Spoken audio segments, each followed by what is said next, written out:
कोयल पंजाब दी पंज दरियावां दी शान, मैं कूकां दा डाल ते मेरी उच्ची मिठी तान।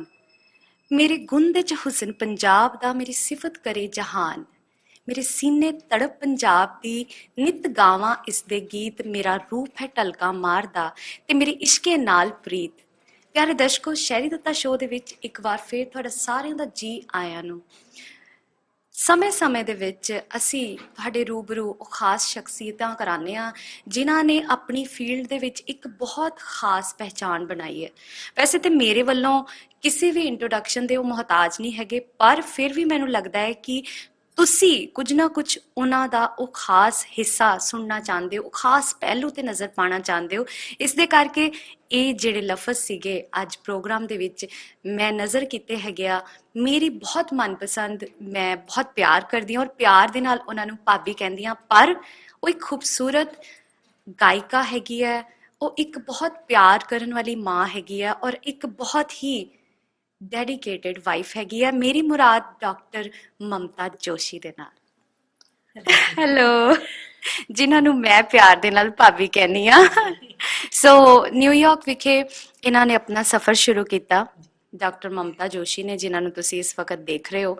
ਔਰ ਇਹ ਸਫ਼ਰ ਅੱਜ 12 ਜੁਲਾਈ ਨੂੰ ਸਮਾਪਤ ਹੋਣ ਜਾ ਰਿਹਾ ਹੈਗਾ। ਸੋ ਡਾਕਟਰ ਸਾਹਿਬ, ਕਿੱਦਾਂ ਦਾ ਤੁਹਾਡਾ ਇਹ ਸਫ਼ਰ ਔਰ ਐਕਸਪੀਰੀਅੰਸ ਰਿਹਾ? ਬਿਲਕੁਲ ਸ਼ੈਰੀ ਜੀ, ਪਹਿਲਾਂ ਤਾਂ ਤੁਹਾਨੂੰ ਜਿੰਨੇ ਵੀ ਦਰਸ਼ਕ, ਸ਼ਰੋਤਾ, ਲਿਸਨਰਸ ਜੋ ਵੀ ਨੇ, ਸਾਰੇ ਦੇਖ ਰਹੇ ਨੇ, ਸੁਣ ਰਹੇ ਨੇ, ਉਹਨਾਂ ਨੂੰ ਮੇਰੇ ਵੱਲੋਂ ਪਿਆਰ ਭਰੀ ਸਤਿ ਸ਼੍ਰੀ ਅਕਾਲ, ਨਮਸਕਾਰ, ਆਦਾਬ। ਤੇ ਸਫ਼ਰ ਦੀ ਗੱਲ ਕਰੀਏ ਤੇ ਸਫ਼ਰ, ਹਰ ਸਫ਼ਰ ਇੱਕ ਨਵਾਂ ਹੀ ਲੱਗਦਾ ਹੈ। ਕੋਸ਼ਿਸ਼ ਕਰਦੇ ਹਾਂ ਕਿ ਅੱਛਾ ਕਰਕੇ ਜਾਈਏ ਆਪਣੇ ਵੱਲੋਂ, ਪਰ ਇਸ ਵਾਰੀ ਜਿਹੜਾ ਉਪਰਾਲਾ ਬਲਵਿੰਦਰ ਸਿੰਘ ਬਾਜਵਾ ਜੀ ਨੇ ਕਰਾਇਆ, ਉਹ ਮੈਂ ਮਤਲਬ ਇੱਦਾਂ ਹੋ ਰਿਹਾ ਕਿ ਅਸੀਂ ਥੱਕ ਗਏ ਹਾਂ, ਪਰ ਉਹ ਨਹੀਂ ਥੱਕ ਰਹੇ ਕੌਨਸਰਟਸ ਕਰਵਾ ਕੇ। ਸੋ ਪੂਰੇ ਅਮਰੀਕਾ ਦੇ ਵਿੱਚ ਅਸੀਂ ਨਿਊਯਾਰਕ ਤੋਂ ਸ਼ੁਰੂ ਕੀਤਾ ਔਰ ਕੈਲੀਫੋਰਨੀਆ ਦੇ ਵਿੱਚ ਜਾ ਕੇ ਪੂਰੇ ਜਿੰਨੇ ਵੀ ਅਸੀਂ ਕੌਨਸਰਟਸ ਕਰਕੇ ਹੁਣ ਵਾਪਸੀ ਇੱਧਰ ਆਏ ਹਾਂ। ਸੋ ਇਸ ਤੋਂ ਪਹਿਲਾਂ ਵੀ ਮੈਂ ਅਮਰੀਕਾ ਕੌਨਸਰਟ ਕੀਤੇ, ਪਰ ਇਸ ਸਾਲ ਜਿਹੜੇ ਹੈਗੇ ਨੇ ਉਹ ਅਸੀਂ ਜਿਹੜੀ ਸ਼ੋਆਂ ਦੀ ਤਾਦਾਦ ਸੀ ਉਹ ਕਾਫੀ ਸੀ, ਵਧੀਆ ਲੱਗਿਆ, ਚੰਗਾ ਲੱਗਿਆ। ਔਰ ਮੈਂ ਵੇਖ ਰਹੀ ਹਾਂ ਕਿ ਜਿਵੇਂ ਮੈਨੂੰ ਛੱਡ ਕੇ ਹੋਰ ਵੀ ਕਈ ਸਿੰਗਰ ਜਿਹੜੇ ਆ ਰਹੇ ਨੇ, ਸੂਫੀਆਨਾ ਦੇ ਵਿੱਚ ਮੈਨੂੰ ਲੱਗਦਾ ਹੈ, ਜਾਂ ਲਾਈਟ ਵੋਕਲ ਦੇ ਵਿੱਚ, ਜਾਂ ਪੰਜਾਬੀ ਨੂੰ ਲੈ ਕੇ ਕਾਫੀ ਕੌਨਸਰਟਸ ਇੱਥੇ ਅੱਛੇ ਕਰਾਏ ਜਾ ਰਹੇ ਨੇ। ਮੈਨੂੰ ਲੱਗਦਾ ਹੈ ਕਿ ਜਿਹੜੇ ਕਹਿੰਦੇ ਨੇ ਕਿ ਮਾਂ ਬੋਲੀ ਦੀ ਜਾਂ ਸਾਡੇ ਸੰਗੀਤ ਦਾ ਸਫ਼ਰ ਘੱਟ ਰਿਹਾ ਜਾਂ ਚੀਜ਼ਾਂ ਘੱਟ ਰਹੀਆਂ ਨੇ, ਮੈਨੂੰ ਇੱਥੇ ਆ ਕੇ ਮਹਿਸੂਸ ਹੋ ਰਿਹਾ ਕਿ ਨਹੀਂ, ਵੱਧ ਰਿਹਾ ਜੀ। ਡਾਕਟਰ ਸਾਹਿਬ, ਇੱਕ ਗੱਲ ਹੈਗੀ ਹੈ, ਗਾਇਕੀ ਜਿਹੜੀ ਹੈ ਉਹ ਬਹੁਤ ਡਿਫਰੈਂਟ ਡਾਇਰੈਕਸ਼ਨਸ ਦੇ ਵਿੱਚ ਹੈ। ਗਾਇਕੀ ਬੜੀ ਸੌਖੀ ਗਾਇਕੀ, ਰਾਤੋਂ ਰਾਤ ਤੁਸੀਂ ਕਲਾਕਾਰ ਬਣ ਜਾਂਦੇ ਹੋ, ਸਟਾਰ ਬਣ ਜਾਂਦੇ ਹੋ, ਸੈਲੀਬ੍ਰਿਟੀ ਬਣ ਜਾਂਦੇ ਹੋ। ਹਰ ਡੀਜੇ ਤੇ ਹਰ ਘਰ ਦੇ ਵਿੱਚ, ਹਰ ਚੁਬਾਰੇ ਤੇ ਸਪੀਕਰ ਵੱਜਦੇ ਤੇ ਤੁਹਾਡੇ ਗਾਣੇ ਵੱਜਣ ਲੱਗ ਜਾਂਦੇ ਤੇ ਤੁਸੀਂ ਮਸ਼ਹੂਰ ਹੋ ਜਾਂਦੇ ਹੋ। ਪਰ ਜਿਸ ਗਾਇਕੀ ਨੂੰ ਤੁਸੀਂ ਚੁਣਿਆ ਹੈਗਾ, ਉਹ ਗਾਇਕੀ ਦੇ ਵਿੱਚ ਬਹੁਤ ਮਿਹਨਤ ਹੈ। ਉਸ ਗਾਇਕੀ ਦੇ ਵਿੱਚ ਜਿਹੜੇ ਸੁਣਨ ਵਾਲੇ ਨੇ ਉਹ ਬੜੇ ਚੁਣਿੰਦਾ ਹੋਣਗੇ, ਬਹੁਤ ਖਾਸ ਹੋਣਗੇ। ਕਿ ਤੁਸੀਂ ਮੰਨਦੇ ਹੋ ਕਿ ਇਹ ਸਫ਼ਰ ਥੋੜਾ ਜਿਹਾ ਔਖਾ ਹੋ ਸਕਦਾ ਹੈ? ਹਾਂਜੀ, ਬਿਲਕੁਲ ਔਖਾ ਹੁੰਦਾ, ਕਿਉਂਕਿ ਇਸ ਜਿਨ੍ਹਾਂ ਚੀਜ਼ਾਂ ਨੂੰ ਅਸੀਂ ਗਾਉਂਦੇ ਹਾਂ, ਪਹਿਲੀ ਤਾਂ ਤੁਸੀਂ ਸ਼ਾਇਰੀ ਇੱਕ ਮੀਨਿੰਗਫੁਲ ਹੈ। ਜੇ ਤੁਸੀਂ ਉਹਨੂੰ ਗਾਉਣ ਤੋਂ ਪਹਿਲਾਂ ਖੁਦ ਸਮਝ ਰਹੇ ਹੋ ਤਾਂ ਨੈਚੁਰਲੀ ਆਡੀਅנס ਨੂੰ ਵੀ ਫਟਾਫਟ ਨਾਲ ਇੱਕ ਸੈਕਿੰਡ 'ਚ ਕਲਿੱਕ ਨਹੀਂ ਹੁੰਦਾ, ਤੁਹਾਨੂੰ ਸਮਝਾਉਣਾ ਪੈਂਦਾ। ਵਰਡਸ ਟਫ ਨੇ, ਗਾਇਕੀ ਵੀ ਸਿੱਧੀ ਨਹੀਂ ਹੈ, ਥੋੜ੍ਹਾ ਮਿਊਜ਼ੀਕਲ ਫਾਰਮਸ ਦੇ ਨਾਲ ਤੁਸੀਂ ਟੱਚ ਅਪ ਦਿੰਦੇ ਹੋ। ਪਰ ਗੱਲ ਇਹ ਕਿ ਮੁਸ਼ਕਿਲ ਚਾਹੇ ਚੀਜ਼ ਹੈ, ਲੇਕਿਨ ਸਾਡਾ ਅਸਲ ਸੰਗੀਤ ਤਾਂ ਇਹੀ ਹੈ ਨਾ। ਸੋ ਆਡੀਅנס ਲਈ ਸਾਨੂੰ ਮਿਹਨਤ ਕਰਨੀ ਪੈਂਦੀ ਹੈ, ਪਰ ਫਿਰ ਵੀ ਜਿੰਨੇ ਵੀ ਆਡੀਅנס ਹਾਲ 'ਚ, ਕੌਨਸਰਟ 'ਚ, ਥੀਏਟਰ 'ਚ ਬੈਠੀ ਹੁੰਦੀ ਹੈ, ਉਹ ਸਿਰਫ ਸੁਣਨ ਵਾਲੇ ਹੁੰਦੇ ਨੇ। ਉਹ ਪਤਾ ਹੁੰਦਾ ਕਿ ਤੁਹਾਨੂੰ ਜਿਹੜੇ ਸੰਗੀਤ ਨੂੰ ਵਾਕਈ ਜੁੜੇ ਹੋਏ ਨੇ, ਪਿਆਰ ਕਰਨ ਵਾਲੇ ਨੇ, ਉਹ ਤੁਹਾਡੇ ਕੌਨਸਰਟ 'ਚ ਆਏ ਹੋਏ ਨੇ। ਸੋ ਮੈਨੂੰ ਲੱਗਦਾ ਕਿ ਸ਼ੁਰੂਆਤ ਤੋਂ ਜੇ ਅਸੀਂ ਨਜ਼ਰ ਮਾਰ ਕੇ ਦੇਖੀਏ ਤਾਂ ਇਸ ਕੈਟਾਗਰੀ ਦੀ, ਇਸ ਟਾਈਪ ਦੇ ਸੰਗੀਤ ਦੀ ਆਡੀਅנס ਹਮੇਸ਼ਾ ਸਿਲੈਕਟਡ ਹੀ ਰਹੀ ਹੈ। Very nice. ਇਸ ਦੇ ਨਾਲ ਬੜਾ ਹੌਸਲਾ ਮਿਲਦਾ ਹੈਗਾ ਜਦੋਂ ਆਪਣੇ ਆਪ ਨੂੰ ਪਤਾ ਚੱਲ ਜਾਂਦਾ ਹੈ ਕਿ ਜਿਹੜੀ ਸਾਡੀ ਆਡੀਅנס ਹੈ ਉਹ ਬੜੀ ਚੁਣਿੰਦਾ ਹੈਗੀ ਆ। ਕਿਉਂਕਿ ਕਈ ਵਾਰ ਹੁੰਦਾ ਕਿ ਅਸੀਂ ਬਹੁਤ ਕੁਝ ਹਾਸਿਲ ਕਰਨਾ ਚਾਹੁੰਦੇ ਹਾਂ। ਸੋ ਜਦੋਂ ਤੁਸੀਂ ਇਸ ਸਫ਼ਰ ਨੂੰ ਸ਼ੁਰੂ ਕੀਤਾ ਤੇ ਤੁਸੀਂ ਕੀ ਹਾਸਿਲ ਕਰਨਾ ਚਾਹੁੰਦੇ ਸੀਗੇ? ਤੁਹਾਡੇ ਮਨ ਦੇ ਵਿੱਚ ਕੀ ਖੁਆਇਸ਼ ਸੀਗੀ? ਮੈਂ ਛੋਟੀ ਜਿਹੀ ਹੁੰਦੀ ਸੀ, ਗਾਇਕੀ ਤਾਂ ਮੇਰੇ ਨਾਲ ਜੁੜੀ ਹੋਈ ਸੀ, ਪਰ ਮੈਨੂੰ ਜਦੋਂ ਵੀ ਕੋਈ ਪੁੱਛਦਾ ਸੀ, ਘਰ ਦੇ ਰਿਸ਼ਤੇਦਾਰ ਵੀ, ਮਦਰ ਫਾਦਰ, ਕਿ ਵੱਡੇ ਹੋ ਕੇ ਕੀ ਬਣਨਾ, ਆਪਾਂ ਅਕਸਰ ਇਹ ਕੁਐਸਚਨ ਬੱਚਿਆਂ ਨੂੰ ਕਰਦੇ ਹਾਂ, ਅਤੇ ਮੈਂ ਕਹਿੰਦੀ ਹੁੰਦੀ ਸੀ ਕਿ ਮੈਂ ਪ੍ਰੋਫੈਸਰ ਬਣਨਾ। ਮੈਂ ਕਦੀ, ਮੈਨੂੰ ਨਹੀਂ ਲੱਗਦਾ ਮੈਂ ਘੱਟ ਹੀ ਕਿਹਾ ਹੋਏਗਾ ਕਿ ਮੈਂ ਸਿੰਗਰ ਬਣਨਾ। ਸੋ ਇਹ ਮੇਰੇ ਹਸਬੈਂਡ ਦਾ ਸ਼ੌਂਕ ਸੀ ਕਿ ਮੈਂ ਪ੍ਰੋਫੈਸ਼ਨਲੀ ਸਿੰਗਿੰਗ ਕਰਾਂ, ਪਰ ਮੇਰਾ ਜੋ ਅੰਦਰ ਦਾ ਸ਼ੌਂਕ ਸੀ ਉਹ ਵੀ ਰੱਬ ਨੇ ਪੂਰਾ ਕੀਤਾ। ਆਮ ਅਸਿਸਟੈਂਟ ਪ੍ਰੋਫੈਸਰ ਇਨ ਗਵਰਨਮੈਂਟ ਕਾਲਜ ਸੈਕਟਰ 11 ਚੰਡੀਗੜ੍ਹ। ਤੋ ਮੈਨੂੰ ਸ਼ੌਂਕ ਸੀ ਕਿ ਮੈਂ ਟੀਚਰ ਬਣਾ, ਪ੍ਰੋਫੈਸਰ ਰਵਾਂ ਜੀ। ਓਕੇ, ਸੋ ਤੁਸੀਂ ਅਮਰੀਕਾ ਦੇ ਵਿੱਚ ਆਪਣਾ ਗਾਇਕੀ ਦਾ ਸਫ਼ਰ ਪਹਿਲੇ ਵੀ ਕਰ ਚੁੱਕੇ ਹੋ, ਹੁਣ ਵੀ ਤੁਸੀਂ ਇਸ ਸਫ਼ਰ ਨੂੰ ਬਹੁਤ ਬਖੂਬੀ ਨਿਭਾਇਆ ਹੈ। ਹਰ ਘਰ ਦੇ ਵਿੱਚ ਤੁਹਾਨੂੰ ਪਿਆਰ ਮਿਲ ਰਿਹਾ ਹੈ, ਤੁਹਾਡੇ ਸੁਣਨ ਵਾਲੇ ਵੀ ਜਿਹੜੇ ਹੈਗੇ ਆ ਉਹ ਬਹੁਤ ਤੁਹਾਡੀ ਗਾਇਕੀ ਨੂੰ ਪਸੰਦ ਕਰਦੇ ਆ। ਦਿਲੋਂ ਇੱਕਦਮ ਅਸੀਂ ਉਸ ਸੁਫਿਆਨਾ ਮਾਹੌਲ ਦੇ ਵਿੱਚ ਪਹੁੰਚ ਜਾਂਦੇ ਹਾਂ ਜਿੱਥੇ ਰੱਬ ਦੇ ਨਾਲ ਤੁਹਾਡਾ ਰਾਬਤਾ ਕਾਇਮ ਹੁੰਦਾ ਹੈ, ਜੋ ਕਿ ਬਹੁਤ ਆਪਣੇ ਆਪ ਦੇ ਵਿੱਚ ਖਾਸ ਗੱਲ ਹੈਗੀ ਹੈ। ਇੱਥੋਂ ਤੁਸੀਂ ਕਿਹੜੀਆਂ ਯਾਦਾਂ ਲੈ ਕੇ ਜਾ ਰਹੇ ਹੋ? ਯਾਦਾਂ ਤੇ ਦੇਖੋ ਹਰ ਇੱਕ ਕਨਸਰਟ 'ਚ ਮੈਨੂੰ ਨਵੀਂ ਕੋਈ ਚੀਜ਼ ਮਿਲਦੀ ਹੈ। ਕੋਈ ਖਾਸ ਗੱਲ ਜਿਹੜੀ ਹੈ ਤੁਸੀਂ ਸਾਡੇ ਨਾਲ ਸ਼ੇਅਰ ਕਰਨਾ ਚਾਹੁੰਦੇ ਹੋ? ਆ ਖਾਸ ਕੋਈ ਵਾਕਿਆ ਹੋਈ ਕੁਝ ਆ, ਖਾਸ? ਬਿਲਕੁਲ, ਕਿਉਂਕਿ ਕਨਸਰਟਸ ਜਿਹੜੇ ਸਾਡੇ ਚੱਲਦੇ ਸੀ, ਜਿਵੇਂ ਕੈਲੀਫੋਰਨੀਆ ਦੇ ਵਿੱਚ ਵੀ ਚੱਲ ਰਹੇ ਸੀ ਕਨਸਰਟ।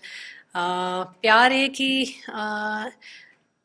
ਮੈਨੂੰ ਹੁਣ ਯਾਦ ਨਹੀਂ ਕਿਹੜੀ ਜਗ੍ਹਾ ਦਾ ਕਨਸਰਟ ਸੀ, ਪਰ ਕਾਫੀ ਦੇਰ ਹੋ ਗਈ ਸੀ, 2.5-3 ਘੰਟੇ। ਜਦੋਂ ਅਸੀਂ ਉੱਠਣ ਲੱਗੇ ਤਾਂ ਉਹਨਾਂ ਨੇ ਕਿਹਾ ਵੀ ਨਹੀਂ, ਅਸੀਂ ਸਾਡੇ ਕੋਲ ਖੁੱਲਾ ਟਾਈਮ ਹੈ ਪੂਰੀ ਰਾਤ ਸੁਣਨ ਵਾਸਤੇ, ਤੁਸੀਂ ਗਾਓ।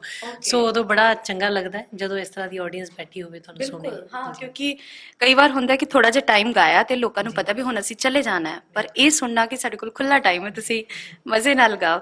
ਸੋ ਡਾਕਟਰ ਮਮਤਾ ਜੋਸ਼ੀ, ਤੁਹਾਡੀ ਗਾਇਕੀ ਨੂੰ ਅਸੀਂ ਐਲਬਮਸ ਦੇ ਰਾਹੀਂ ਵੇਖਿਆ ਹੈ, ਸੁਣਿਆ ਹੈਗਾ, ਤੁਹਾਨੂੰ ਅਸੀਂ ਲਾਈਵ ਜੀ ਵੇਖ ਰਹੇ ਹਾਂ, ਸੁਣ ਰਹੇ ਹਾਂ, ਬੜਾ ਮਜ਼ਾ ਆ ਰਿਹਾ।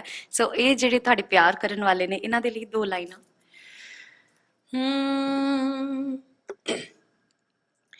ਕਿਉਂ ਕਰੇ ਗੁਮਾਨ ਤੂੰ ਆਈ ਜਵਾਨੀ ਗੁੜੀ ਦਾ, ਇਹ 4 ਦਿਨਾਂ ਦੀ ਖੇਡ ਖੇਡ ਜਦ ਮੁੱਕ ਜੁਕ ਤਨ ਦਾ ਚਿਹਰਾ ਕਫਨ ਵਿੱਚ ਲੁਕ ਜੁਕ ਨਾ ਚੁੱਕ ਫਾਇਦਾ ਕਿਸੇ ਮਜਬੂਰੀ ਦਾ।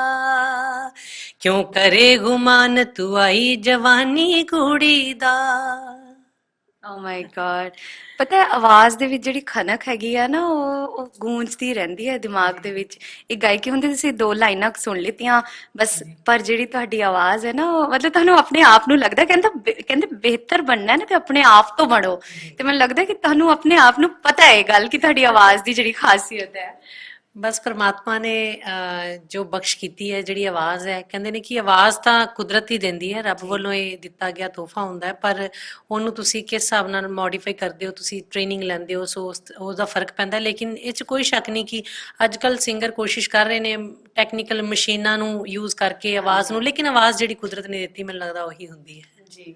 ਪਰ ਉਹ ਫਿਰ ਥੋੜਾ ਜਿਹਾ ਮੁਸ਼ਕਲ ਹੋ ਜਾਂਦਾ ਹੈ, ਕਿਉਂਕਿ ਤੁਸੀਂ ਐਲਬਮ ਦੇ ਵਿੱਚ ਜੋ ਗਾ ਰਹੇ ਹੋ, ਪਰ ਜੇ ਤੁਸੀਂ ਉਹ ਲਾਈਵ ਸਿੰਗਿੰਗ ਦੇ ਵਿੱਚ ਨਹੀਂ ਦੇ ਸਕਦੇ ਤੇ ਤੁਹਾਡਾ ਫਿਰ ਬੜਾ ਮੁਸ਼ਕਲ ਹੋ ਜਾਂਦਾ ਹੈ ਤਾਲਮੇਲ ਬਣਾਉਣਾ ਕਿ ਤੁਸੀਂ ਰੀਅਲ ਤੁਹਾਡੀ ਗਾਇਕੀ ਕੀ ਹੈ।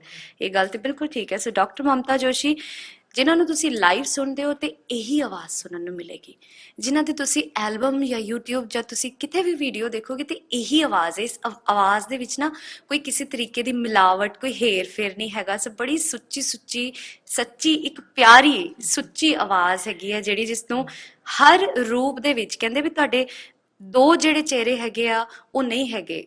ਗਾਇਕੀ ਦੇ ਵਿੱਚ ਮਸ਼ਹੂਰ ਹੋਣ ਲਈ ਵੀ ਡਾਕਟਰ ਮਮਤਾ ਜੋਸ਼ੀ ਨੇ ਕੋਈ ਇਹੋ ਜਿਹੇ ਕੋਈ ਅਜੀਬੋ ਗਰੀਬ ਗੀਤ ਨਹੀਂ ਗਾਏ। ਗੀਤ ਉਹੀ ਗਾਏ ਜਿਹੜੇ ਕਿ ਆਪਣੇ ਵਿਰਸੇ ਦੇ ਨਾਲ ਜੁੜੇ ਨੇ, ਗੀਤ ਉਹੀ ਗਾਏ ਜਿਹੜੇ ਅੱਜ ਵੀ ਪਰਿਵਾਰਾਂ ਦੇ ਵਿੱਚ ਅਸੀਂ ਬੈਠ ਕੇ ਸੁਣ ਸਕਦੇ ਹਾਂ।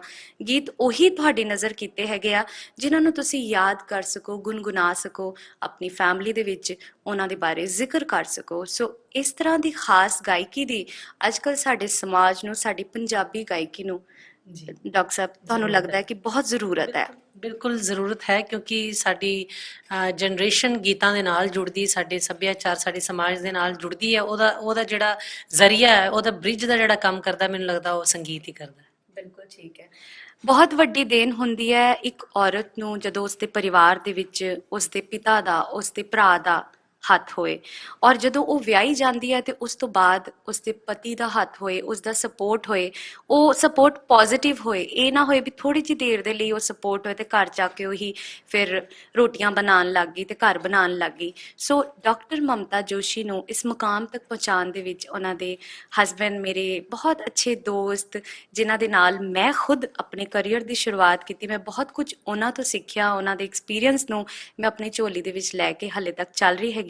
ਸੋ ਚੇਤਨ ਜੋਸ਼ੀ ਉੱਥੇ ਬੈਠੇ ਨੇ, ਸੁਣ ਰਹੇ ਨੇ, ਠੀਕ ਹੈ, ਉਹ ਡਾਕਟਰ ਮਮਤਾ ਜੋਸ਼ੀ ਦੇ ਹਸਬੈਂਡ। ਪਲੀਜ਼ ਆ ਜਾਓ ਚੁੱਪ ਚੁਪੀਤੇ ਸਾਡੇ ਪ੍ਰੋਗਰਾਮ ਦੇ ਵਿੱਚ, ਆ ਜਾਓ ਆ ਜਾਓ ਆ ਜਾਓ। ਚੇਤਨ, ਵੈਲਕਮ ਮੇਰੇ ਸ਼ੋਅ ਦੇ ਵਿੱਚ। ਬਹੁਤ ਬਹੁਤ ਸ਼ੁਕਰੀਆ ਸ਼ੈਰੀ, ਮੈਨੂੰ ਤੇ ਬੜਾ ਅੱਛਾ ਲੱਗ ਰਿਹਾ ਕਿਉਂਕਿ ਬੜੇ ਸਾਲਾਂ ਬਾਅਦ ਮਿਲੇ ਹਾਂ। ਹਾਂਜੀ। ਔਰ ਮੈਨੂੰ ਯਾਦ ਆ ਕਿ 12 ਕੁ ਸਾਲ ਪਹਿਲਾਂ ਤਕਰੀਬਨ ਅਸੀਂ ਜਲੰਧਰ ਦੂਰਦਰਸ਼ਨ ਜਿਹੜਾ ਪੰਜਾਬੀ ਟੀਵੀ ਸਟੇਸ਼ਨ ਆ ਉੱਥੇ morning show live morning show ਕਰਦੇ ਯੈਸ ਸੀ 2 ਘੰਟੇ ਹਨਾ ਰੋਜ਼ ਸਵੇਰੇ ਯੈਸ ਉਦੋਂ ਪਿੱਛੇ ਜੀ ਫਿਲਮ ਆਈ ਸੀ ਸਾਡਾ ਹੱਕ, ਹਾਂਜੀ ਉਹ ਮੁੰਡਾ ਮਿਸ ਕੁਲਜਿੰਦਰ ਕੁਲਜਿੰਦਰ ਸਿੱਧੂ, ਹਾਂਜੀ ਤੇ ਤੁਹਾਡੀ ਜੋੜੀ ਕੁਲਜਿੰਦਰ ਸਿੱਧੂ ਨਾਲ ਬਣਾਈ ਸੀਗੀ ਜਦੋਂ ਹੋਸਟ ਬੈਠ ਕੇ ਕਰਨਾ ਸੀ, ਤੇ ਪਤਾ ਨਹੀਂ ਬਾਅਦ ਚ ਮੈਨੂੰ ਸਵੇਰੇ ਪਤਾ ਲੱਗਾ ਨਹੀਂ ਜੀ ਤੁਸੀਂ ਸ਼ੈਰੀ ਦੱਤਾ ਦੇ ਨਾਲ ਬਹਿਣਾ ਹਾਂਜੀ ਹਾਂਜੀ ਕਾਫੀ ਪ੍ਰੋਗਰਾਮ ਕੀਤੇ ਆ ਕਾਫੀ ਔਰ ਨਿਊਯਾਰਕ ਦੇ ਵਿੱਚ ਮੁਲਾਕਾਤ ਹੋਈ। ਮੈਂ ਉਦੋਂ ਵੀ ਮੈਨੂੰ ਬੜਾ ਅੱਛਾ ਲੱਗਦਾ ਸੀ ਤੁਸੀਂ ਇੱਥੇ ਟੀਵੀ ਚੈਨਲਸ ਵਾਸਤੇ ਪ੍ਰੋਗਰਾਮ ਕਰਦੇ ਸੀ, ਪਰ ਰੀਅਲੀ ਅੱਛਾ ਲੱਗਾ। ਮੇਰੀ ਸਿਫਤ ਨਹੀਂ ਮੈਂ ਸੁਣਨੀ ਸੀਗੀ, ਜਿਹੜਾ ਤੁਹਾਡਾ ਸਫ਼ਰ ਹੈਗਾ ਨਾ ਉਸ ਦੀ ਮੈਨੂੰ ਜ਼ਰੂਰਤ ਹੈ। ਤੁਸੀਂ ਇੱਕ ਬਹੁਤ ਖੂਬਸੂਰਤ ਕਪਲ ਹੋ ਔਰ ਚੇਤਨ, ਮੈਂ ਤੁਹਾਨੂੰ ਡਾਕਟਰ ਮਮਤਾ ਜੋਸ਼ੀ ਦੇ ਸ਼ੋਅ ਦੇ ਵਿੱਚ as a husband as a supporter ਮੈਂ ਕੰਮ ਕਰਦੇ ਹੋਏ ਦੇਖਿਆ। ਅੰਦਰੋਂ ਤੁਹਾਨੂੰ ਕਿਹੋ ਜਿਹਾ ਮਹਿਸੂਸ ਹੁੰਦਾ ਹੈ ਤੁਸੀਂ ਜਦੋਂ ਆਪਣੀ ਵਾਈਫ ਨੂੰ ਸਪੋਰਟ ਕਰਦੇ ਹੋ, ਤੁਸੀਂ ਇਹਨਾਂ ਨੂੰ ਪੇਪਰ ਫੜਾ ਰਹੇ ਹੋ, ਤੁਸੀਂ ਇਹਨਾਂ ਨੂੰ ਪਾਣੀ ਫੜਾ ਰਹੇ ਹੋ, ਤੁਸੀਂ ਇਹਨਾਂ ਦੀ ਇੱਕ ਐਕਟੀਵਿਟੀ ਨੋਟ ਕਰ ਰਹੇ ਹੋ, ਤੁਹਾਨੂੰ ਅੰਦਰੋਂ ਕਿਹੋ ਜਿਹਾ ਫੀਲ ਹੁੰਦਾ ਹੈ? ਮੈਨੂੰ ਤਾਂ ਬਹੁਤ ਅੱਛਾ ਫੀਲ ਹੁੰਦਾ ਐਕਚੁਅਲੀ। ਜਦੋਂ ਨਵਾਂ ਨਵਾਂ ਵਿਆਹ ਹੋਇਆ ਨਾ ਸਾਡਾ, ਵਿਆਹ ਨਹੀਂ ਵਿਆਹ ਤੋਂ ਪਹਿਲਾਂ ਹੀ ਜਦੋਂ ਮੈਨੂੰ ਰਿਸ਼ਤਾ ਆਇਆ ਸੀ, ਡਾਕਟਰ ਸਾਹਿਬ ਉਦੋਂ ਏਪੀਜੇ ਕਾਲਜ ਲੈਕਚਰਰ ਸੀਗੇ, ਜੀ ਤੇ ਮੈਂ ਜਲੰਧਰ ਉਦੋਂ ਟੀਵੀ ਸ਼ੋਅ ਕਰਦਾ ਸੀ, ਜੀ ਤੁਸੀਂ ਨਾਲ ਹੀ ਹੁੰਦੇ ਸੀ ਉਦੋਂ ਸਾਰੇ। ਜੀ ਤੇ ਮੈਂ ਇਹਨਾਂ ਨੂੰ ਪੁੱਛਿਆ ਕਿ ਬੜੀਆਂ ਅੱਛੀਆਂ ਅੱਛੀਆਂ ਲੜਕੀਆਂ ਗਾਉਣ ਵਾਲੀਆਂ, ਬਹੁਤ ਹੀ ਅੱਛੀਆਂ ਸਿੰਗਰਸ ਕਲਾਕਾਰ, ਜੀ ਮਤਲਬ ਕਾਰਨ ਕੀ ਹੈ ਕਿ ਉਹਨਾਂ ਦੇ ਕਰੀਅਰ ਕਿਉਂ ਖਤਮ ਹੋ ਜਾਂਦੇ ਆ। ਇਹਨਾਂ ਨੇ ਮੈਨੂੰ ਆਪਣੇ ਇੱਕ ਮੈਡਮ ਕਮਲ ਦਾ ਨਾਮ ਦੱਸਿਆ ਕਿ ਮੈਡਮ ਬੜੇ ਅੱਛੇ ਗਾਉਂਦੇ ਨੇ। ਹਾਂ, ਇੱਕ ਚੀਜ਼ ਮੈਂ ਪੁੱਛੀ ਇਹਨਾਂ ਨੂੰ ਕਿ ਅੱਛਾ ਕਾਰਨ ਕੀ ਹੈ ਕਿ 뮤직 ਦੇ ਵਿੱਚ ਬਹੁਤ ਘੱਟ ਲੜਕੀਆਂ ਮੈਰਿਜ ਕਰਦੀਆਂ ਨੇ, ਕਾਰਨ ਕੀ ਹੈ, ਮਤਲਬ ਕਿ ਰੀਜ਼ਨ ਕੀ ਹੈ। ਫਿਰ ਅਸੀਂ ਡਿਸਕਸ ਕਰਦੇ ਰਹਿਣਾ ਗੱਲਾਂ ਕਿ ਵਾਕਈ ਇੱਕ ਲੜਕੀ ਨੂੰ ਕੀ ਕੀ ਪਰੇਸ਼ਾਨੀਆਂ ਆਉਂਦੀਆਂ। ਨੈਚੁਰਲੀ ਜਦੋਂ ਤੁਸੀਂ ਸਟੇਜ ਤੇ ਪਰਫਾਰਮ ਕਰਨਾ, ਸਾਡਾ ਸਮਾਜ ਜਿੰਨਾ ਮਰਜ਼ੀ ਕਹ ਲਓ ਐਡਵਾਂਸ ਹੋ ਗਿਆ, ਹਾਂਜੀ ਚਾਹੇ ਤੁਸੀਂ ਅਬਰੋਡ 'ਚ ਵੀ ਆ ਗਏ ਹੋ ਨਾ, ਸਮਾਜ ਜਿੰਨਾ ਮਰਜ਼ੀ ਐਡਵਾਂਸ ਹੋ ਜੇ, ਔਰਤ ਕਿਸੇ ਵੀ ਮੁਲਕ ਦੀ ਹੋਵੇ, ਜੀ ਚਾਹੇ ਉਹ ਇੰਡੀਆ ਦੀ ਹੈ, ਚਾਹੇ ਉਹ ਯੂਰਪ ਦੀ, ਚਾਹੇ ਨਾਰਥ ਅਮਰੀਕਾ ਦੀ ਆ, ਜੀ ਉਹਨੂੰ ਡੋਮੀਨੇਟ ਹੋਣਾ ਹੀ ਪੈਂਦਾ। ਜੇ ਕੋਈ ਨਹੀਂ ਕਰਦਾ ਤੇ ਸਿਸਟਮ ਇਦਾਂ ਦਾ ਬਣ ਚੁੱਕਿਆ ਕਿ ਉਹਨੂੰ ਆਪਣਾ ਆਪ ਸਮਰਪਿਤ ਕਰਨਾ ਹੀ ਪੈਂਦਾ ਫੈਮਿਲੀ ਦੇ ਲਈ। ਤੇ ਮੈਨੂੰ ਇਹ ਲੱਗਾ ਕਿ ਕਿਉਂਕਿ ਬੀਇੰਗ ਆਰਟਿਸਟ ਅਸੀਂ ਲੋਕ ਗੱਲਾਂ ਤਾਂ ਬੜੀਆਂ ਕਰ ਦਿੰਦੇ ਜੀ, ਕੁੜੀਆਂ ਨੂੰ ਅੱਗੇ ਆਉਣਾ ਚਾਹੀਦਾ, ਕੁੜੀਆਂ ਨੂੰ ਬਹੁਤ ਕੁਝ ਬਣਨਾ ਚਾਹੀਦਾ ਲਾਈਫ ਦੇ ਵਿੱਚ, ਲੇਕਿਨ ਉਹ ਗੱਲ ਨਾ ਕਿ ਉਹ ਇੱਕ ਕਹਾਣੀ ਸੀ ਨਾ ਕਿ ਚੂਹਿਆਂ ਦੀ ਮੀਟਿੰਗ ਹੋਈ ਵੀ ਬਿੱਲੀ ਨੂੰ ਮਤਲਬ ਗਲੇ 'ਚ ਘੰਟੀ ਪਾਈ, ਮਤਲਬ ਮੈਂ ਇਹ ਉਹ ਪੁਆਇੰਟ ਆਫ ਵਿਊ ਨਾਲ ਨਹੀਂ ਕਹਿ ਰਿਹਾ, ਫਿਰ ਕਹਿਣ ਦਾ ਮਤਲਬ ਕਿ ਲੋਕੀ ਗੱਲਾਂ ਬਹੁਤ ਕਰਦੇ ਨੇ ਲੇਕਿਨ ਕਰਦਾ ਕੋਈ ਕੁਝ ਨਹੀਂ ਸੀ। ਹਾਂਜੀ ਫਿਰ ਮੈਂ ਡਾਕਟਰ ਸਾਹਿਬ ਨੂੰ ਕਿਹਾ ਡਾਕਟਰ ਸਾਹਿਬ ਤੁਸੀਂ ਗਾਣਾ ਸ਼ੁਰੂ ਕਰੋ। ਠੀਕ ਹੈ ਮੈਂ ਗਾਇਆ ਥੋੜਾ ਜਿਹਾ, ਲੰਡਨ ਕਨਸਰਟਸ ਕੀਤੇ, ਫਿਰ ਉਸ ਤੋਂ ਬਾਅਦ ਇਹ ਸਾਡਾ ਬੇਟਾ ਹੋਇਆ, ਵੀ ਬਲੈਸਡ ਬਾਈ ਸਨ। ਹਾਂਜੀ ਡਾਕਟਰ ਸਾਹਿਬ ਨੇ 3 ਸਾਲ ਕੁਝ ਨਹੀਂ ਗਾਇਆ ਨਾ, ਇਹ ਪੀਐਚਡੀ ਕੰਪਲੀਟ ਕੀਤੀ ਇਹਨਾਂ ਨੇ। ਤੇ ਉਸ ਤੋਂ ਬਾਅਦ ਫਿਰ ਦੁਬਾਰਾ ਇੱਕ ਮੌਕਾ ਮਿਲਿਆ, ਗਾਣਾ ਸ਼ੁਰੂ ਕੀਤਾ। ਕੁਝ ਸਾਨੂੰ ਸਰਕਾਰੀ ਅਦਾਰਿਆਂ ਨੇ ਬੜਾ ਸਪੋਰਟ ਕੀਤਾ ਸੀ, ਜੀ ਨਾਰਜ਼ਨ ਕਲਚਰ ਸੈਂਟਰ ਨੇ ਸਪੋਰਟ ਕੀਤਾ, ਮੈਂ ਕੌਸਰ ਸਾਹਿਬ ਜਿਹੜੇ ਨੇ ਕੈਮਲ ਕੌਸਰ, ਉਹਨਾਂ ਨੇ ਬੜਾ ਸਪੋਰਟ ਕੀਤਾ ਸੀਗਾ। ਜੀ ਫਿਰ ਇਹ ਦੁਬਾਰਾ ਸਿਸਟਮ ਸਟਾਰਟ ਹੋਇਆ ਔਰ ਮੈਨੂੰ ਬੜਾ ਅੱਛਾ ਲੱਗਦਾ। ਇਹ ਵੀ ਤਾਂ ਇਨਸਾਨ ਹੀ ਨੇ, ਅਸੀਂ ਕਿਉਂ ਕਈ ਵਾਰੀ ਦੇਖਦਾ ਮੈਂ ਪਿੱਛੇ ਜੀ ਮੇਰੇ ਨਾਲ ਕੋਈ ਗੱਲ ਕਰਦਾ ਪਿਆ ਸੀ ਜੀ ਤੁਸੀਂ ਬੜੀ ਸਪੋਰਟ ਕੀਤੀ, ਮੈਂ ਕਿਹਾ ਇਹ ਕੀ ਮਤਲਬ ਸਪੋਰਟ ਕੀਤੀ, ਕੀ ਗੱਲ ਲੜਕੀਆਂ ਲਾਚਾਰ ਥੋੜੀ ਨੇ ਕਿ ਸਪੋਰਟ ਦੀ ਜ਼ਰੂਰਤ ਉਹਨਾਂ ਨੂੰ, ਅੱਛਾ ਗਾਉਂਦੇ ਨੇ, ਜੇ ਮੈਂ ਨਹੀਂ ਸਪੋਰਟ ਕਰੂੰਗਾ ਤੇ ਆਪਣੇ ਆਪ ਗਾਈ ਜਾਣਗੇ। ਸੋ ਬੈਟਰ ਇਹ ਹੈਗਾ ਕਿ ਇਹ ਚੀਜ਼ ਹੁਣ ਮਨ ਚੋਂ ਕੱਢ ਦੇਣੀ ਚਾਹੀਦੀ ਹੈ ਲੋਕਾਂ ਨੂੰ ਕਿ ਅਸੀਂ ਔਰਤਾਂ ਨੂੰ ਸਪੋਰਟ ਕਰਦੇ ਹਾਂ ਗਾਉਣ ਵਾਸਤੇ। ਔਰਤਾਂ ਤੇ ਆਪਣੇ ਆਪ ਦੇ ਵਿੱਚ ਇੱਕ ਬੜੇ ਵਧੀਆ ਡਿਸਪਲਿਨ ਔਰ ਸਿਸਟਮ ਨਾਲ ਚੱਲਦੀਆਂ, ਅਸੀਂ ਲੋਕ ਹੀ ਬਲਕਿ ਉਹਨਾਂ ਨੂੰ ਖਰਾਬ ਕਰਦੇ ਹਾਂ। ਹੋਰ ਕੁਝ ਨਹੀਂ ਹੁੰਦਾ ਨਾ, ਤੇ ਲੈਗ ਪੁਲਿੰਗ ਕਰਨੀ ਸ਼ੁਰੂ ਕਰ ਦਿੰਦੇ ਆ। ਤੇ ਮੇਰੇ ਅਕੋਰਡਿੰਗਲੀ ਹੱਥ ਨੂੰ ਹੱਥ ਹੁੰਦਾ। ਤੁਸੀਂ ਕਹਿ ਦਿੰਦੇ ਹੋ ਕਿ 2 ਪਹੀਏ ਨੇ ਇੱਕ ਗੱਡੀ ਦੇ ਮੀਆਂ ਬੀਵੀ, ਤੇ ਲੇਕਿਨ ਜੇ ਅਸੀਂ ਉਹਨੂੰ ਪ੍ਰੋਪਰਲੀ ਨਾ ਚਲਾ ਸਕੀਏ ਉਸ ਸਿਸਟਮ ਨੂੰ, ਤੇ ਗੱਲਾਂ ਕਰਨ ਦਾ ਕੋਈ ਫਾਇਦਾ ਨਹੀਂ। ਬਾਕੀ ਮੈਨੂੰ ਅੱਛਾ ਲੱਗਦਾ ਜਦੋਂ ਮੇਰੇ ਕਨਸਰਟਸ ਹੁੰਦੇ ਨੇ, ਜਾਂ ਮੈਂ ਕਿਤੇ ਕੰਮ ਤੇ ਜਾਣਾ, ਜਾਂ ਮੈਂ ਕਿਤੇ ਮੈਨੂੰ ਜਾਣਾ ਪੈਂਦਾ, ਡਾਕਟਰ ਸਾਹਿਬ ਮੇਰੀ ਮਦਦ ਕਰਦੇ ਨੇ ਪੂਰੀ। ਇਹ ਤੇ ਸਿੰਬੋਲਿਕ ਲਾਈਫ ਆ, ਜੀ ਠੀਕ ਹੈ ਨਾ, ਗਿਵ ਐਂਡ ਟੇਕ ਔਰ ਸਿੰਬੋਲਿਕ ਲਾਈਫ ਆ ਇਹ। ਤਾਂ ਤੁਹਾਨੂੰ ਗਿਵ ਐਂਡ ਟੇਕ ਵੀ ਕਹਿ ਸਕਦੇ ਹੋ, ਸਿੰਬੋਲਿਕ ਵੀ ਕਹਿ ਸਕਦੇ ਹੋ, ਮੇਡ ਫॉर ਈਚ ਅਦਰ ਵੀ ਕਹਿ ਸਕਦੇ ਹੋ। ਅੱਜ ਕੱਲ ਦੇ ਟਾਈਮ ਦੇ ਵਿੱਚ ਮੇਡ ਫॉर ਈਚ ਅਦਰ ਕਿਤਾਬਾਂ ਦੀ ਗੱਲ ਨਹੀਂ ਰਹਿ ਗਈ ਹੈ। ਇਹ ਕਪਲ ਜਿਹੜਾ ਜਿਉਂਦਾ ਜਾਗਦਾ ਐਗਜ਼ਾਮਪਲ ਹੈ ਤੁਹਾਡੇ ਸਾਰਿਆਂ ਦੇ ਸਾਹਮਣੇ। ਔਰ ਮੈਨੂੰ ਲੱਗਦਾ ਹੈ ਕਿ ਜਿੰਨੇ ਵੀ ਹਿੰਦੁਸਤਾਨੀ, ਜਿੰਨੇ ਵੀ ਪੰਜਾਬੀ, ਜਿੰਨੇ ਵੀ ਮੇਰੇ ਭੈਣ ਭਰਾ ਇਸ ਪ੍ਰੋਗਰਾਮ ਨੂੰ ਦੇਖ ਰਹੇ ਨੇ, ਜਾਂ ਉਹ ਸੋਚਦੇ ਨੇ ਕਿ ਅਸੀਂ ਅੱਗੇ ਵਧਣਾ ਹੈ ਤੇ ਉਹ ਕੀ ਕਰਨ, ਤੇ ਇਹ ਐਗਜ਼ਾਮਪਲ ਤੁਹਾਡੇ ਸਾਹਮਣੇ ਹੈ। ਤੁਸੀਂ ਬਹੁਤ ਕੁਝ ਕਰ ਸਕਦੇ ਹੋ, ਪਰ ਵਾਕਈ ਗੱਲਾਂ ਸਿਰਫ ਕਿਤਾਬੀ ਗੱਲਾਂ ਨਾ ਬਣ ਕੇ ਰਹਿ ਜਾਣ। ਉਹ ਗੱਲਾਂ ਕਿਤਾਬਾਂ ਚੋਂ ਬਾਹਰ ਨਿਕਲ ਕੇ ਆਉਣ ਤੇ ਤੁਸੀਂ ਇੱਕ ਮਿਸਾਲ ਕਾਇਮ ਕਰ ਸਕੋ ਔਰ ਦੁਨੀਆ ਦੇ ਵਿੱਚ ਆਪਣੇ ਪਰਿਵਾਰ ਦਾ, ਆਪਣੇ ਮੁਲਕ ਦਾ, ਆਪਣੇ ਕਲਚਰ ਦਾ, ਭਾਵੇਂ ਕੋਈ ਵੀ ਤੁਹਾਡਾ ਧਰਮ ਹੈ, ਕੋਈ ਵੀ ਤੁਹਾਡਾ ਕਲਚਰ ਹੈ, ਉਸ ਨੂੰ ਪਹੁੰਚਾ ਸਕੋ। ਇਸ ਮੈਸੇਜ ਦੇ ਨਾਲ ਬਹੁਤ ਮਜ਼ਾ ਆਇਆ। ਹਾਲੇ ਅਸੀਂ ਲਾਈਵ ਕਨਸਰਟ ਫਿਰ ਸੁਣਨਾ ਹੈਗਾ ਇਹਨਾਂ ਦਾ ਸਫ਼ਰ। ਮੈਂ ਕਹਿ ਰਹੀ ਹਾਂ ਕਿ ਇਹ ਸਫ਼ਰ ਖਤਮ ਨਹੀਂ ਹੋਇਆ, ਇਹ ਇਸ ਦਾ ਫਿਰ ਆਗਾਜ਼ ਹੈ। ਇਸ ਤੋਂ ਬਾਅਦ ਇਹ ਸਫ਼ਰ ਇੰਨੀਆਂ ਬੁਲੰਦੀਆਂ ਨੂੰ ਛੂਏਗਾ ਕਿ ਜਿਸ ਦੇ ਬਾਰੇ ਉਸ ਨੂੰ ਸੋਚਣਾ ਵੀ ਮੁਸ਼ਕਿਲ ਹੋ ਜਾਏਗਾ। ਸੋ ਇਸ ਮੇਰੀ ਦਿਲੀ ਦੁਆ ਦੇ ਨਾਲ ਮੈਂ ਡਾਕਟਰ ਮਮਤਾ ਜੋਸ਼ੀ, ਚੇਤਨ ਜੋਸ਼ੀ ਮੇਰੇ ਨਾਲ ਗੱਲਬਾਤ ਕਰਨ ਦੇ ਲਈ ਬਹੁਤ-ਬਹੁਤ ਥੈਂਕਸ ਕਰਦੀ ਹਾਂ ਔਰ ਇਹਨਾਂ ਨੂੰ ਬੈਸਟ ਵਿਸ਼ੇਸ ਹੈਗੀਆਂ ਕਿ ਹਮੇਸ਼ਾ ਚੜ੍ਹਦੀ ਕਲਾ ਦੇ ਵਿੱਚ ਰਹਿਣ। Thank you. So much, thank you. Thank you very much. Thank you.